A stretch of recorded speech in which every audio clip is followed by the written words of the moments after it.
லேலுயா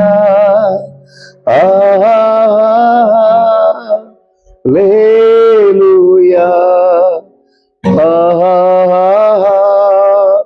லேலுயா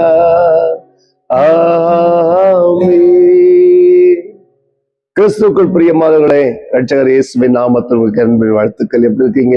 சுகமா இருக்கீங்களா? சோ உங்க எல்லாருக்குமே இது விசேஷமாய் சகோதரிகள், சிறு பிள்ளைகள் மற்றும் கூட அநேக வாலிப பிள்ளைகள் இந்த காரியத்தை நீங்கள் நிகழ்ச்சியை பார்த்து கொண்டு இருக்கிறால் எல்லாருக்கும் இயேசு கிறிஸ்துவின் நாமத்தினாலே ஹாப்பி உமன்ஸ் டே. கர்த்தர் உங்களை ஆசீர்வதிப்பாராக. இன்றைக்கு உங்களுக்கு ஒரு வசனத்தை சொல்லி நான் உங்களுக்காக ஜெபிக்க விரும்புகிறேன். தினமும் வார்த்தையை கவனித்து கொண்டு வாங்க. நிச்சயம் கர்த்தர் இன்றைக்கு உங்களை ஆசீர்வதிப்பாராக. ஆமென். சரி, கவனிங்க. சத்திய வேதாகமத்துல ஒரு வசனம் சொல்றது, நீதிமொழிகள் 12ஆம் அதிகாரம் 4வது வசனம், The Proverbs chapter 12 verse 4 என்ன சொல்றதுன்னா, குணசாலியான ஸ்திரீ தன் புருஷனுக்கு கிரீடமாய் இருக்கிறார். குணசாலியான ஸ்திரீ தன் புருஷனுக்கு கிரீடமாய் இருக்கிறாள் என்று வேதம் சொல்றது.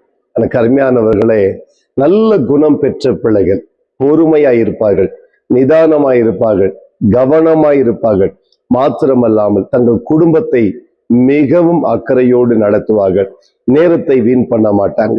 மற்ற இழிவான காரியங்களுக்கு நேரத்தை கொடுக்க மாட்டாங்க. அதே போல் மற்றவர்களை குறித்து எரிச்சலாகவும் கோபமாகவும் பொறாமையாகவும் வன்கனமாகவும் பேச மாட்டார்கள். கர்த்தருக்கு பயப்படுவாங்க, உண்மையா இருப்பாங்க, நீதியா இருப்பாங்க, தினந்தோறும் வேதத்தை வாசிப்பாங்க, பயபக்தியுடைய ஸ்திரியா இருப்பாங்க.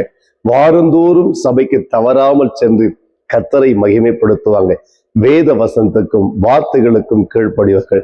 அது மாத்திரமல்லாமல் போதகர்கள் எதை சொன்னாலும் தயவாய் கேட்டு அதன்படி சபையிலே உண்மையாய் நடந்து கொள்வார்கள். உத்தம சாட்சிகளாய் இருப்பார்கள். இதுதான் வேண்டும். எனக்கு அருமையான பிள்ளைகளே, கர்த்தருடைய பிள்ளைகளே, நீங்கள் ஆசீர்வதிக்கப்பட்ட பெண்களாய் இருக்கணும்னா நீங்க சொல்லப்பட்ட வார்த்தையின்படி உண்மையை நடந்து கொள்ளுங்க. கடைசின்னு ஒரு 2 வசனத்தை மாத்திரம் எனக்கு நான் சொல்லி நான் ஜெபிக்க விரும்புகிறேன்.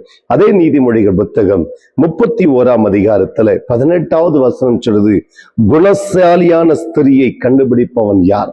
எனக்கு அருமையானவர்களே, குணசாலியாய் ஒரு பெண்ணாய் நீங்கள் இருப்பீர்கள், கர்த்தர் உங்களை தேடி திருமணமாகாத பிள்ளைகளை நீங்கள் இருப்பீர்கள், உங்களுக்கென்று நல்ல ஒரு துணையை தேவன் வரும் காலங்களில் அழகாய் ஏற்படுத்தி கொடுப்பார்.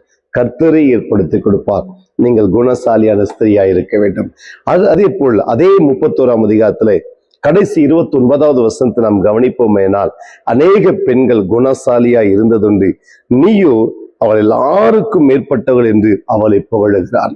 எனக்கு அருமையான கர்த்தருடைய பிள்ளைகளே, இந்த வார்த்தை கேட்டுக்கொண்டு அன்பு சகோதரி, திருமணமாகி 10 ஆண்டுகளானதா, ஒருவேளை 20 ஆண்டுகள் இருக்கலாம், ஒருவேளை 30 ஆண்டுகள் 40 ஆண்டுகள் கூட இருக்கலாம், 50 ஆண்டுகள் கூட இருக்கலாம்.